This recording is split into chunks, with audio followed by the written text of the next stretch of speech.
ശ്ലോകം 6. ഭോജരാജഭൃതകഃ.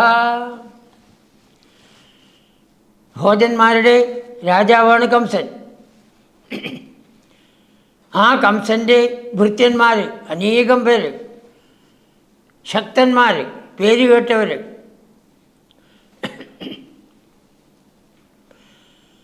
കംസൻ ഒരു ദിഗ്വിജയത്തിന് ഇറങ്ങുകയുണ്ടായി.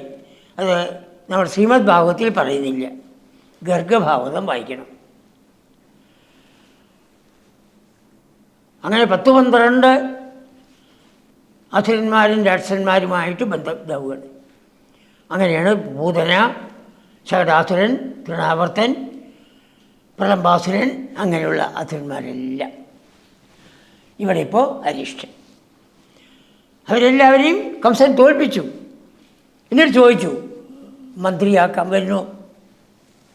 അങ്ങനെ അവരെല്ലാവരും കംസൻ്റെ കൂടെ വന്ന് ഇപ്പം മന്ത്രിമാരായിട്ട് ഇരിക്കുന്നു. എല്ലാവരും കംസൻ്റെ മന്ത്രിമാരാണ്. ഭോജരാജഭൃതകസ്ത്വത. ഭോജരാജാവിൻ്റെ ഭൃത്യന്മാരിൽ ഒരാളായ കശ്ചിൽ ഒരുത്തൻ എങ്ങനെയുണ്ട്? കഷ്ടദുഷ്ടപഥ ദൃഷ്ടിരരിഷ്ട. ആ ദുഷ്ടമാർഗം മാത്രമാണ് അവൻ നോക്കുന്നതെന്നർത്ഥം. അന്യന്മാരെ ഉപദ്രവിക്കാൻ എന്താ മാർഗം? ഇതാണ് അവൻ എപ്പോഴും ചിന്തിക്കുന്നത്. ബുദ്ധിമുട്ടുള്ളതായ ദുഷ്ടന്മാരുടെ മാർഗം അന്യന്മാരെ ഉപദ്രവിക്കുക. അവർക്കത്രയേ ഉള്ളൂ. തങ്ങൾക്കൊന്നും വേണ്ട, മറ്റേയാൾ കരയണം, അവർക്ക് സുഖം. കഷ്ട ദുഷ്ടപഥ ദൃഷ്ടി. ദുഷ്ടന്മാരുടെ മാർഗം അത് വളരെ കഷ്ടം, ക്രൂരമായിട്ടുള്ളതായ മാർഗമാണ്. അതിൽ തന്നെ അവരുടെ ദൃഷ്ടി എപ്പോഴും കണ്ണതിലാണ്. അന്യനെ ഉപദ്രവിച്ച് അവൻ കരയുന്നത് കാണാൻ സന്തോഷം. കഷ്ടദുഷ്ടപഥ ദൃഷ്ടി. നിഷ്ഠുരാകൃതി. അവരുടെ ആകൃതി വളരെ ക്രൂരമായിട്ടുള്ളതായ, ഭയങ്കരമായിട്ടുള്ളതായ ഒരാകൃതിയാണ്. രാക്ഷസന്മാർ എന്ന് പറയുന്നത് തന്നെ അങ്ങനെയാണല്ലോ. വലിയ ആകൃതിയോടുകൂടിയവരും ഈ വിധത്തിൽ മനസ്സ് അന്യനെ ഉപദ്രവിക്കുക എന്നതിൽ മാത്രം വ്യാപൃതമായിരിക്കുന്നവർ.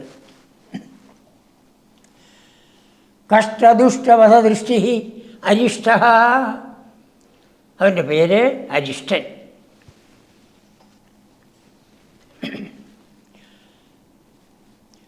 നിഷ്ഠുരാകൃതി. തൻ്റെ ആ രൂപം, ആ ക്രൂരരൂപം, ഭയങ്കര രൂപം എടുത്തു എന്ന് മാത്രമല്ല, അപഷ്ടുനിനാദ.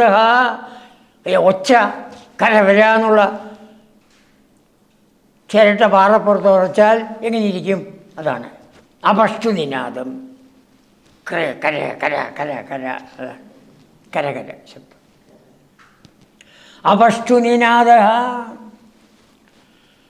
അവൻ ഇപ്പം കംസൻ പറഞ്ഞിട്ട് വൃന്ദാവനത്തിലേക്ക് വന്നിരിക്കണു. തിഷ്ഠതേ സ്മ ഭവതേ. ഹേ ഗുരുവായൂരപ്പ, അങ്ങയുടെ മുമ്പിൽ വന്ന് നിൽക്കണു. എങ്ങനെ? വൃഷരൂപീ. വൃഷം കാള, വൃഷഭം, വൃഷം വൃഷഭം കാള. ഒരു കാളയുടെ രൂപത്തിൽ ഭഗവാനെ കൊല്ലാൻ വേണ്ടി അവൻ വന്നിരിക്കുന്നു.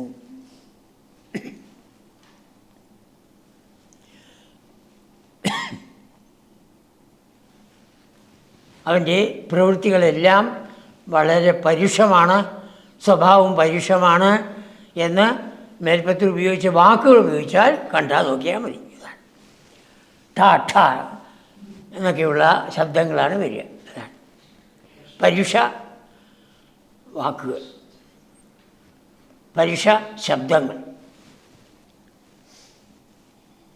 അവൻ ആ ഗോകുലത്തിലെത്തി.